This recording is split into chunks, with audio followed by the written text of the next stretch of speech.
আসসালামু আলাইকুম এভরিওয়ান, কেমন আছেন সবাই? আই হোপ সবাই অনেক ভালো আছেন। আমিও আপনাদের দোয়া আর আল্লাহ পাকের অশেষ রহমতে আমার পরিবারকে নিয়ে অনেক ভালো আছি। আজকে আবারও নতুন আরেকটি রেসিপি নিয়ে আপনাদের মাঝে হাজির হয়ে গিয়েছি। আশা করি আমার এই রেসিপিটিও অন্য সকল রেসিপির মতো আপনাদের কাছে অনেক ভালো লাগবে। দেশে বা দেশের বাইরে যে যেখান থেকে আমার ভিডিওটি দেখছেন, প্লিজ লাইক দিয়ে পুরো ভিডিওটি দেখে নেবেন। এই যে দেখুন, এখানে আমি তেলাপিয়া মাছ ভালো করে ধুয়ে পরিষ্কার করে নিয়েছি। এখন আমি এর মধ্যে পরিমাণ মতো হলুদের গুঁড়া আর মরিচের গুঁড়া দিয়ে নিলাম। দিয়ে দেব পরিমাণ মতো লবণ। এখন সবগুলো আমি মাছের সাথে ভালো করে মিশিয়ে নিব। আজকে তেলাপিয়া মাছ দিয়ে মজাদার একটি রেসিপি আপনাদের সাথে শেয়ার করব। আশা করি রেসিপিটি আপনাদের ভালো লাগবে। দেখুন, মাছগুলো আমার মেখে নেওয়া শেষ। চুলায় একটি টপার বসিয়ে এখন পরিমাণ মতো তেল দিয়ে নিলাম। তেলগুলো যখন হালকা গরম হয়ে যাবে, সেই সময় আমি একটা একটা করে মাছ এর মধ্যে দিয়ে দিব। প্রথমে আমি মাছগুলো ভেজে নিব। অনেক সময় আমি কাঁচা মাছ রান্না করি, আবার অনেক সময় মাছ ভেজে রান্না করি। আমি কিন্তু দুইভাবেই রান্না করি আর দুইভাবেই আপনাদের সাথে শেয়ার করি। আজকের মাছগুলো আমি ভেজে নিব আর ভেজে রান্না করব। সবগুলো মাছ কিন্তু একবারে ভেজে নেওয়া যাবে না, আমি দুইবারে দুই ব্যাচে ভেজে নেব। এই যে দেখুন, আমার মাছগুলো দিয়ে নেওয়া শেষ আর এক পাশে হয়ে গিয়েছে। উল্টিয়ে দিয়ে অন্য পাশেও আমি ভেজে নেব। খুব সহজভাবে এই রেসিপিটি আপনাদের সাথে শেয়ার করলাম।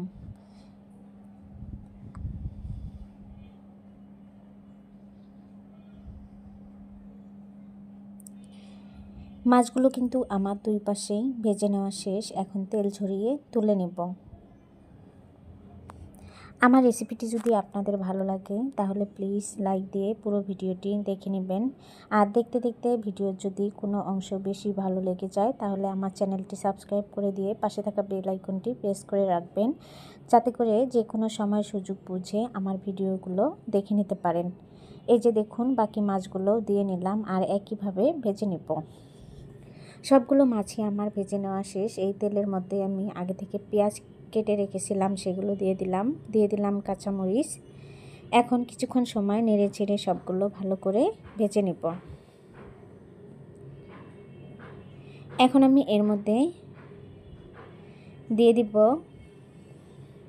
পরিমাণ মতো হলুদের গুঁড়া, দিয়ে দিব পরিমাণ মতো মরিচের গুঁড়া, ধনিয়া গুঁড়া, জিরা গুঁড়া আর গুঁড়া মশলা দিয়েই আমি রান্নাটা শেষ করে নিব। এখন এর মধ্যে দিয়ে দিব পরিমাণ মতো লবণ। যেহেতু আমি এখানে সবগুলো গুঁড়া মশলা দিয়েছি, সেজন্য আমি এর মধ্যে অল্প পরিমাণের পানি দিয়ে নিব। দিয়ে দিলাম অল্প পরিমাণের আদা রসুন বাটা। যেহেতু তেলাপিয়া মাছের ভিতর থেকে কিন্তু একটা গন্ধ আসে, সেজন্যই আমি আদা রসুনটা দিয়ে নিলাম। এখন সবগুলো উপকরণ ভালো করে মিশিয়ে নেব। সব মশলাগুলো আমি ঢাকনা দিয়ে ঢেকে কিছুক্ষণ সময় কষিয়ে নেব। আর যে কোনো তরকারিতেই মশলা যদি ভালো করে কষানো হয় তাহলে কিন্তু তরকারির টেস্টটা দ্বিগুণ হয়ে যায়। এই যে দেখুন, পানিটা কমে গিয়েছে আর আমি এখন আবারও কিছুক্ষণ সময় নেড়ে ছেড়ে ভালো করে মশলার সাথে সবগুলো মিশিয়ে নেব। আমি আগে থেকে দুইটা মূলা কেটে রেখেছিলাম। মূলা দিয়ে আমি তেলাপিয়া মাছ দিয়ে রান্না করব আর সেই মূলাগুলো এর মধ্যে দিয়ে দিলাম।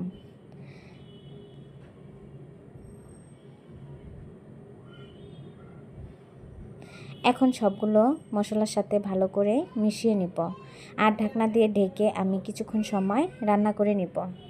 মশলাগুলো কিন্তু আমার দেখুন এই যে কষিয়ে নেওয়া শেষ। এখানে আমি অর্ধেকটা সিদ্ধ করে নিয়েছি আর বাকিটা মাছ দেওয়ার পরে সিদ্ধ করে নিব।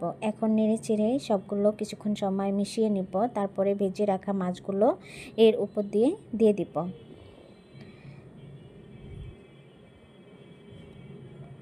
একদম সহজভাবে আপনাদের সাথে শেয়ার করেছি। আশা করি আমার রেসিপিটি আপনাদের ভালো লেগেছে। মাঝে মধ্যে শরীরটা এত অসুস্থ থাকে যে ভিডিও করতে কোনো ইচ্ছাই করে না। তারপরেও ভাবি যে না, এটা যখন শুরু করেছি তখন তো করতেই হবে। তারপরেও অনেক কষ্ট হলেও কষ্টটা মানিয়ে নিয়ে ভিডিও করার চেষ্টা করি আর আপনাদের মাঝে শেয়ার করার চেষ্টা করি। শরীরটা প্রচুর খারাপ, তারপরেও ভাবলাম যে ভিডিওটা দেই। অনেক আপুরাই আমার ভিডিও দেখে, ভাইয়ারা দেখে, সুন্দর সুন্দর কমেন্ট করে আর সেগুলো দেখে আমার অনেক ভালো লাগে। এর জন্যই ভাবলাম যে থাক, যতই কষ্ট হোক ভিডিওটা করি। যে আপনাদের মাঝে আমি ভিডিও করে শেয়ার করলাম। আমার জন্য দোয়া করবেন, আমি যেন সুস্থ থাকি আর আপনাদেরকে প্রতিদিনই নতুন নতুন কিছু ভিডিও আপলোড করে দেখাতে পারি। দেখুন আমার রান্নাটা প্রায় ডান। আমি এর মধ্যে ধনিয়া পাতা দিয়ে কিছুক্ষণ সময় মিশিয়ে নিয়েছি আর ঢাকনা দিয়ে ঢেকে আমি 2 মিনিটের মতো রান্না করে নেব। এই যে আমি এখন নামিয়ে নেব। দেখুন আমি এরকম ঝোল রেখেছি আর এভাবে আমি নামিয়ে নিব। এই যে একটা বাটিতে নামিয়ে নিয়েছি। মাশাআল্লাহ আমার রান্নাটা শেষ হয়েছে আর অনেকটাই মজা হয়েছিল। খাওয়ার পরে আমি আপনাদের সাথে ভয়েস দিয়ে শেয়ার করলাম ভিডিওটি।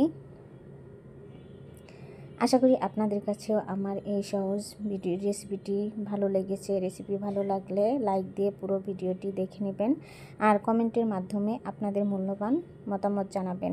আমার ভিডিওতে যদি কোনো রকম ভুল হয়ে থাকে তাহলে ক্ষমার দৃষ্টিতে দেখবেন। সবাই ভালো থাকবেন, সুস্থ থাকবেন, আমার জন্য দোয়া করবেন। আল্লাহ হাফেজ।